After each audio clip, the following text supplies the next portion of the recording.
They took JD Vance's account down. Yeah. Wow.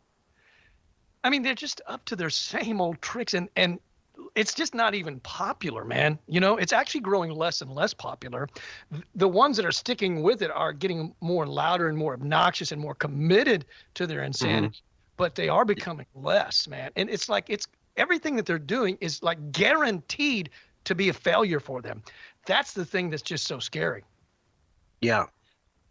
Even Mark Cuban came out and said that it's just a cesspool. He was saying something about how, like, I can agree with you on 9 of 10 things, but if we disagree on one, then I'm Hitler.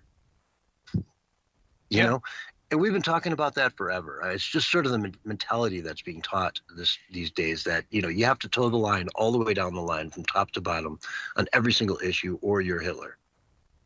And look how the Democrats vote, man. Nobody ever dissents in that party. They just keep, they're not allowed to. Oh, exactly. They lose everything if they dissent. Yeah, It's Fetterman's warm the out there, one guy though. that's actually doing it.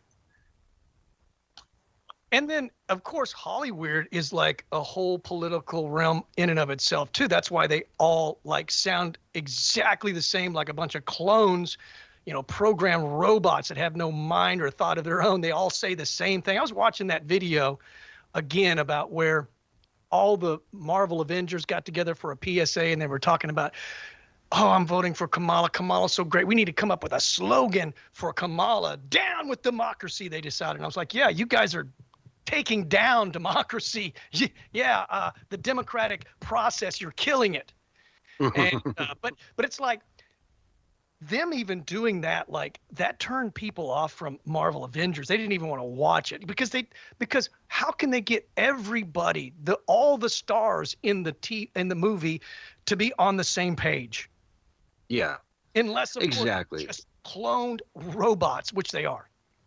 Not literally. Yeah, you can't tell me there's any political dissent among, like 5 people you put in a room together. Not one of them's going to disagree about anything. Exactly. Yeah. And I'll tell you, Disney just came out with another movie. I don't have the name of it at my fingertips, but it was another flop. Imagine and this is just a long stream of them losing billions and billions and billions of dollars. I mean, they're not, folks, Disney is losing money hand over fist in the movie industry. And now the theme parks are starting to wane off because they're so expensive. Have you seen these prices there? It's ridiculous. For a family of 4, you're talking like 10 grand for 4 days there. That's what we were talking about, how much entertainment is so expensive. They just want to rob you from it. And they're not even delivering half the time. Yeah. And it's your damn vacation. I want to go on vacation and just feel relaxed a little bit. I don't want to be stressed out that it's costing me just every time I turn around. It's like, oh my God, really? You want a t-shirt now? You want Mickey ears? Oh, how much are they? The Mickey ears are $80. What? Yeah.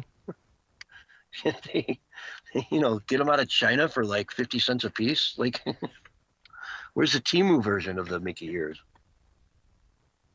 But I guess it's stressful, 5 people so much, they just, because there's no end to it, they're never satisfied with, say, billions. Oh, we got to have tens of billions. And then you hit tens of billions. Oh, we got to have hundreds of billions, There's just no end to this insatiable appetite, that these mega corporations have, and that's kind of a problem. Yeah. And, it's funny, though, because you see that, but yet they slap it in the face when they make these woke movies that nobody wants. They know nobody wants that. They're just checking off boxes for some diversity requirement that some banker put on them or something, But I mean, Disney, they redid Cinderella and lost a fortune on it. How do you make a modern day version of Cinderella as Disney and not make money on that? Yeah. What's that guy from The Last of Us? And he's in, I think, one of the new Avengers films, Pedro something or another. He's blabbing his mouth. He's kind of nuts, if you ask me. He's basically angry at J.K. Rowling for basically having common sense and reason and sanity, And he's like, oh, she's so disappointing. It's just, I can't, everything she says is so hurtful. It's so terrible. It's so horrible. No, she's just grounded in reality. And these people, anybody that's grounded in reality, it's like they want you to join them in their cuckoo land. Yeah. 2 + 2 is 5, man. I mean, when I was growing up, I was like, yeah, they'd never tell you 2 + 2 is 5, but they do. They do all day, metaphorically speaking. You know, they try to tell you lies all day long about the most basic points of life. And it just is so infuriating. I mean, the sky is falling. Chicken Little, right? The sky is falling. That is literally the modern environmental movement in the United States. The sky is falling. The sky is falling. That's all Greta does all day, is run around screaming, the sky is falling. And that's why they hate Trump so much, is because he's really, I mean, just exuberates positive energy. Like, we can do this, we can do anything. We're going to do this, we're going to do that. We're going to make America great. We're going to rebuild the infrastructure. We're going to have, all these new freedom cities. He's just like, everything is positive. Now you go to the other side of the Democrat, everything that they say is doom and gloom, 100% across. There's no future. There's no hope. The only future and hope we have is if you allow us to take more away from you, more of your freedoms, more of your prosperity, more just oppression. And for some reason, that seems to resonate with people. I don't know how. I mean, maybe some people, love their misery. Let's be honest, man. Right? For some people, misery is comfort. And misery loves company. So, bring everyone down. Exactly. Yes. It's like the Karens at the HOA who just wants everyone to be as miserable as she is. So they just hound you over every little thing to the point where you're like, why did we even move here? This place sucks. And misery loves company. Oh, yeah. I can't even imagine, dude. Oh, I couldn't imagine. I mean, I would never put up with HOA who just, and I literally saw my house before I'd listened to somebody tell me how, like, often I need to trim my bushes or whatever. I just, yikes. Do you know who came up with the term Karen? No. Yeah, I believe from what I was seeing, it was actually quite a while ago. I think it was like back in the 90s, maybe. It was from Dane Cook, the comedian. He came up with the Karen phrase. And that's when it started. Yeah. Yeah. I found I had no idea it went back that far. Exactly. But it became kind of popularized like later because it became more real, right? And there's more Karens now today than there was, say, 10, 20, 30 years ago. They're everywhere. Yep. And okay, so let's dive back into a couple more stories here. Mohammed Khalil was released from ICE detention the other day. And he went right back to protesting at Columbia University. We all know who this guy is, right? The dude calling for the death of Israel and really just wreaking havoc all over Columbia University. They look into him, find out he's here. Try to tell you lies all day long, and then people get involved. He's not the Maryland man, but whatever. Really just a thorn in the side of society. And the courts just ruled that he had to be released. And so what happens to him? He immediately really goes back to wreaking havoc all over and picks up right where he left off with more protesting. And I don't know, man. Something's got to give here. Yeah, isn't that the same guy that he's kind of a leader in that group in that area, and some of those protests have turned violent, so I think that's like a bad check mark on him. Oh, exactly. And it's, he posted some really nasty stuff, right? Like, death to all Jews and yada, yada. And it's just, if you're here on a student visa, you can't be saying that stuff. If you're you can't be rousing up hatred and genocide. You can't be saying that stuff because, look, the global antifada, folks, it's ugly. You don't want global antifada. If that antifada ever comes to your front door, it's going to be ugly. You might not live. We don't want that. It's a the war. Lord says they have sanctuary cities. I think like Republican cities that are free, or the global free at least, those are sanctuary cities. I find Tulsa, Oklahoma, it's kind of pretty much Republican, conservative, Bible Belt. I find this place to be a sanctuary city, man, from the madness, because we don't have as much madness as these leftist hellscapes have. I mean, it's just like violence and crime and all kinds of insanity in these leftist hellscapes. It's only getting worse, man. It really is. I'm talking about there's maybe, I don't know, half a dozen or a dozen of these cities that are really, really bad. And those seem to be getting worse, not better. So my sanctuary city is nature and living in Midwestern Oklahoma, where I can avoid all of the insanity. And I think that's what draws people out of California. And they go to Texas and they go to Oklahoma. And some of them go to Arkansas or Idaho or wherever just to get away from the madness. Absolutely. And, that's awesome. I have the same sort of freedom where I live, where, I don't have any of the craziness wrapped around me. I mean, this city is more liberal probably than most areas that I spend time at, over the last couple decades of my life. It's been nice to be in areas that are rural, that are just kind of away from it all, that don't get caught up in all the crap. I mean, when COVID came through my small little mountain town that I lived in, everybody got it, right? Everybody was sick. The whole town got sick. And then we all had immunity to it because we all had it. And so everybody just kind of looked at, we all looked around and said, hey, we've all had COVID. Let's just get back to work. We're not worried about it. Exactly. And we did. And 90% of the people didn't wear masks, as we all had COVID. And then you'd get people coming in from out of town wearing masks, and they would say, why is no one wearing a mask? And they're like, why are you here? If you don't like it, why'd you stop off in this town? Go to the next one. Right. Well, that's good, man. Immunity is a good thing, right? Yeah. I never got COVID, so and I never wore a mask, and I never socially distanced or did any of that stuff. And it worked for me. Yeah, I never had a problem with it. We all know where Yotivation stands on all that. I mean, I made a lot of people angry, and I was kicked out of some stores and restaurants and things like that. But, I was willing to pay that price to, maintain my freedom and stick to my convictions and what I knew to be true.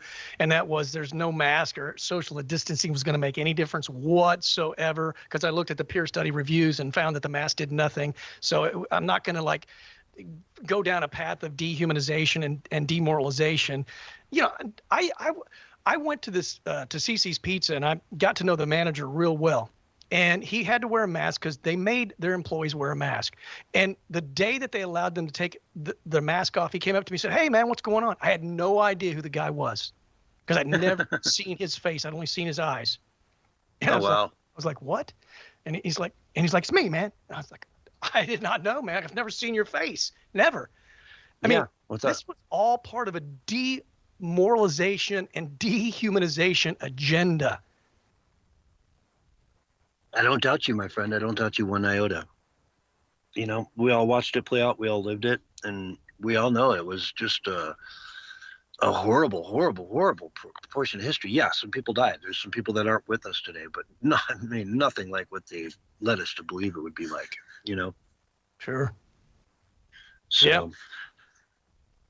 So let's see here. There's Brian Krastenstein. Do you know who he is? Yep. Yeah. Big guy on the left, Oh, yeah. He's got a twin brother. So he started a meme unintentionally. Okay. Urgent breaking, he writes. According to CNN, U.S. intel suggests that Trump's attack did not destroy Iran's nuclear sites and likely only set the program back months. What an absolute blank show. So the trend is to reply to him saying, according to CNN, Joe Biden was mentally acute until July 2024. Right? According to CNN, this is just a peaceful protest. According to CNN, MSNBC, this was a mostly peaceful stabbing of a police officer, right? Referring to other things. According to anonymous sources at CNN, I'm the thinnest and most attractive woman in the world, and my roots are also naturally blonde. Thank you for the attention to this matter. It's all man. That's all they got is just to, fake criticize. Yeah, and according to CNN, those Iranians who chant death to America show great goodwill towards the United States and its allies. Oh, God, it goes on and on and on, but it just, according to CNN now, and you can do it like with the sporadic capital letter in there, too, to just make it look extra, Mm-hmm. Hillary had a 91% chance of winning. Hunter's laptop was Russian disinformation. Steele dossier was true. Michael Avenatti would be president one day. Trump would go to prison. We can go on and on and on. According to CNN, Donald Trump made up Iran. It doesn't even exist, and he bombed a mountain for no reason.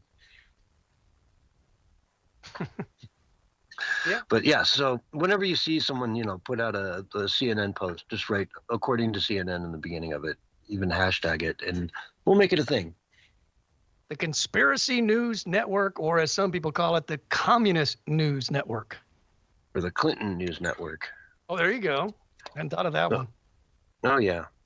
I mean, they're anything but news. Let's just all, look that one right in the eye. Exactly. Yellow journalism to the max. Yeah, just propaganda, state propaganda. It is what it is, though. I mean, we've talked about it for years, and we need to formulate and offer an option on the other side of the aisle, which is what we do every Wednesday night and Sunday night. We try to bring what we see to be the truth that the mainstream media hides, or they lie about, or they, basically twist into something it isn't. Malinformation, I guess, is the way to put that one. But yeah, we try to fight that. I mean, that's always been my sort of goal, is to fight the censorship of big tech. It used to be so much worse, man. Before Elon bought X, it used to be really bad. There was nowhere on any social media platform where you could actually go and have an honest conversation. At least not in where a bunch of people would see it. I mean, there were smaller social media sites, but your reach was going to be very limited. Mm-hmm. Now, having said that, on my Minds account, I do have 20 million impressions. That's a lot, man. I think I only got it's a big number. 4.5 million on mine. So, and I had my 10-year anniversary on June 15th. So. Wow. Yeah. Yeah, for being on Minds. Yeah. So, I mean, 20 million impressions. That is a thing for a lifetime. It's a big number. That's a pretty impressive amount of people seeing things that I posted. Granted, a lot of them are the same people. But, right. Still, you're leaving a footprint, you know what I'm saying? You're leaving an impression. Yeah. I think that's what's important. A lot of people think, well, I don't have a big platform. You don't really need a big platform. I mean, you don't even need it to be on the internet. You can talk to your friends, you can talk to your family, you can talk to strangers. I mean, I do it all the time. I every opportunity that I get to try to red pill somebody, I'm going to do it. I'm going to go for it. Yeah. Oh boy, Thanksgiving's fun at your house, Barry, huh? Depends on the person, I think. Yeah. Well, it wasn't very fun because, I kind of refused to wear the mask, but I did wear the mask like one time for the family because they really wanted me to. And I'd explained to them why I didn't, and it wasn't good enough for them. So I said, okay, that was I made like 3 or 4 exceptions through the whole time. One was for a funeral, and another time I had to because I was at the hospital visiting family, and I had to wear one. I didn't have a choice. But so, I wore maybe a total of, 2.5, 3 hours. I wore a mask for the whole time. But, we were sitting at the dinner table and we all had our mask off for like 30 minutes. I said, look, man, we've been spitting on each other. We're just, inches away from each other. I said, man, if we're going to give each other COVID, we just did just now. So see how ridiculous it is to put the mask on inside with your family. And after that, they never bugged me about it again because they got it. That was like the perfect moment to sort of open their eyes. Yeah, and I mean, it was a bad cold. When I got it, it was a bad cold. I felt lethargic for, several days. But other than that, I, bounced right back. It wasn't that big a deal. So, I mean, when you ask a grandma, do you want to hug your kid or do you want to hug them through plastic? And you might get a cold if you hug them in real life. Every grandma in the world's going to push you out of the way and hug them in real life and throw their plastic in the garbage where it belongs. I just don't even know if there's any way to run from it, which is kind of was the approach, you're going to somehow be able to elude it. You know what I'm saying? But generally speaking, these pandemics, because Obama had some as well, they have to kind of run a course and then then it's gone. And it's like that kind of idea just went out the window. Yeah. Trump, even he called it 2 weeks to slow the spread. Right. So the hospitals wouldn't get as inundated if it slowed down, but it was always going to inevitably railroad right through the entire population. Right. There was no stopping that. Yeah. You have to get herd immunity, is what they call it.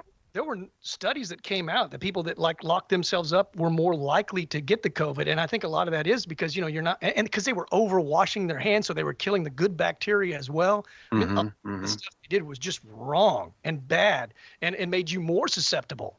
Even wearing a mask could make you more susceptible because people weren't changing them out. They'd leave them on all day. Those dirty, nasty things, man.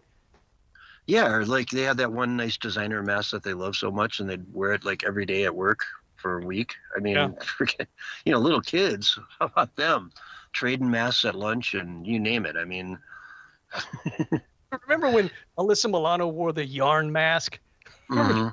She had this mask that just like had gaping holes in it. It was made of yarn or something so ridiculous, as if that was going to like do anything. I don't. Yeah. And the handkerchief ones that they were like, yeah, you can wear a handkerchief, that'll work. No, none of it worked, man. It's ridiculous, dude. It was all about control. Yeah, at the end of the day, all about control. And unfortunately, a lot of people gave up that control and were happy to do it. I still see populations out here in the West that wear masks to this day. Less and less, but I still do see it in certain areas. I still see it on occasion, people wearing a mask. Yeah. I see it a lot. As a matter of fact, not as many people, but I see it often. Yeah. And it's sad at this point. I mean, now you've got 5 years of your life wearing this mask in your car alone. Yeah. There was just so many weird things about it too. Like people hung them on their ears when they were in their car, or they hung them on their review mirror. Just these weird, like trademark things that just seemed to be annoying to me. It was like, you'd pull up next to someone, you'd look over at them, and they would have that. They looked like an earring, but it was just the mask on their ear. It's like, take that off. You look ridiculous like that. But yeah, you think you look cool, but you don't. Well, they have it around their face, and they just take the one side off and let it fall. And and I saw everybody drive in their car that's what they were doing. I was like, take it off completely, man. I mean, are you connected to this thing so much that you just want to leave it on at least one ear? It's like, man, even if I had to wear it, every chance I got to not wear it, I would have it off. But, people swimming with the mask on. I think probably people slept with it on. I don't know that for a fact, but it wouldn't surprise me. Yeah, or take a shower with it. Why do you wash your face, man? I mean, come on. Exactly. Shave with the thing on. Golly. I have a beard, so I looked like a 1970s swimsuit model. Well, there were some people that had. Oh, really? Okay. Well, there were some people that had like I don't know, lips. They were getting swollen lips and like I don't know, like little on their lips from wearing the mask too much. Remember that? That was kind of scary as well. I mean, that should be. Oh yeah, that's a hygiene thing, though, But anyway, Barry, we are completely out of time. We'll wrap up on your mask rant and hand the mic back over to our producer, Dragus Productions, who has much more content coming your way. So stay tuned for more. But the Censorship Sucks Roundtable Radio Show has got to wrap it up right here. We will see you on Sunday night. Great show, guys. Get it up and out sometime tomorrow or tonight, depending on how it goes. I'll catch up with you guys later on. I'm going to call Jack up and get him rolling. So you guys take care. Cool beans. Thanks, Mark. Yep. Have a good one, Mark. All right.